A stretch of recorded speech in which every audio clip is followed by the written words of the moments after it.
গুপ্ত কক্ষের রহস্য thriller mystery গল্প। আপনি কি কখনো এমন একটি কক্ষের কথা শুনেছেন যা বছরের পর বছর বন্ধ ছিল, যেখানে কেউ প্রবেশ করেনি আর যারা করেছে তারা আর ফিরে আসেনি? আজকের গল্প সেই গুপ্ত কক্ষের, যার রহস্য আজও অমীমাংসিত। অরবিন্দ এবং রিয়া, দুইজন অ্যাডভেঞ্চার প্রেমী, এই রহস্য উদ্ঘাটনের জন্য পা বাড়ায়। কিন্তু তারা কি সত্যিই ফিরে আসতে পারবে? অরবিন্দ একজন পুরাতাত্ত্বিক আর রিয়া একজন লেখিকা, যে অদ্ভুত রহস্য নিয়ে গবেষণা করতে ভালোবাসে। একদিন তারা একটি পুরনো দুর্গের গল্প শোনে, যেখানে আছে একটি গুপ্ত কক্ষ। বলা হয় এই কক্ষের ভেতরে ঢোকার পর কেউ আর জীবিত ফিরে আসেনি। দুজনেই এই রহস্য সমাধানের সিদ্ধান্ত নেয় এবং সেই দুর্গের দিকে রওনা হয়। দুর্গটি শহর থেকে অনেক দূরে জঙ্গলের মাঝে অবস্থিত। সেখানে যাওয়ার পথে স্থানীয় এক বৃদ্ধ তাদের সতর্ক করে দিয়ে বলে, এই কক্ষ খোলার চেষ্টা করো না। যারা চেয়েছিল তারা আজও নিখোঁজ। কিন্তু রহস্যভেদ করার নেশায় তারা থামে না এবং দুর্গের দিকে এগিয়ে যায়। দুর্গে পৌঁছানোর পর তারা দেখতে পায় বিশাল এক ধ্বংসপ্রাপ্ত অট্টালিকা। ভিতরে প্রবেশ করার সাথে সাথেই একটা ঠান্ডা অনুভূতি হয়, যেন কেউ তাদের নজর রাখছে।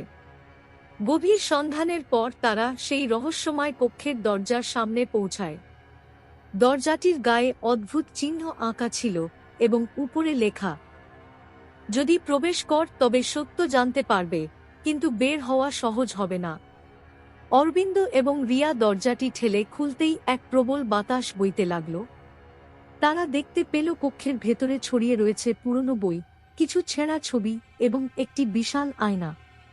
হঠাৎই আয়নাতে কিছু একটার প্রতিচ্ছবি দেখা গেল। একজন বৃদ্ধ দাঁড়িয়ে তাদের দিকে ইশারা করছে। রিয়া ধীরে ধীরে সামনে এগিয়ে গেল। তখনই সেই প্রতিচ্ছবি বলে উঠল, তোমরা ফিরে যাও, এখান থেকে বের হওয়ার উপায় নেই। অরবিন্দ জানত যে প্রতিটি রহস্যের একটা বৈজ্ঞানিক ব্যাখ্যা থাকে, কিন্তু এই কক্ষের কাহিনী যেন কোনো সাধারণ গল্প নয়। তারা একটি পুরনো বই খুঁজে পেল যেখানে লেখা ছিল, এই কক্ষ এক অভিশপ্ত আত্মার বাসস্থান, যে তার প্রতিশোধ চায়। কেবল সত্যের সন্ধানীরা এই অভিশাপ মুক্ত করতে পারবে। হঠাৎ কক্ষের দরজা নিজে থেকেই বন্ধ হয়ে গেল। তারা ভেতরে আটকা পড়ল। অরবিন্দ লক্ষ্য করল যে আয়নার উপর কিছু অক্ষর খোদাই করা আছে।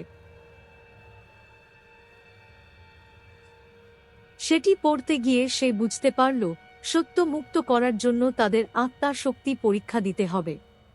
একটি প্রশ্নের সঠিক উত্তর দিলে দরজা খুলবে, ভুল দিলে এখানে চিরতরে বন্দী হয়ে যাবে। তখনই আয়নার মধ্যে সেই বৃদ্ধ আত্মা জিজ্ঞেস করল, যে ব্যক্তি মৃত্যুর আগে বেঁচে থাকে কিন্তু মৃত্যুর পরও বেঁচে থাকে, সে কে? রিয়া ভাবতে লাগল, আর হঠাৎ তার মনে পড়ল স্মৃতি।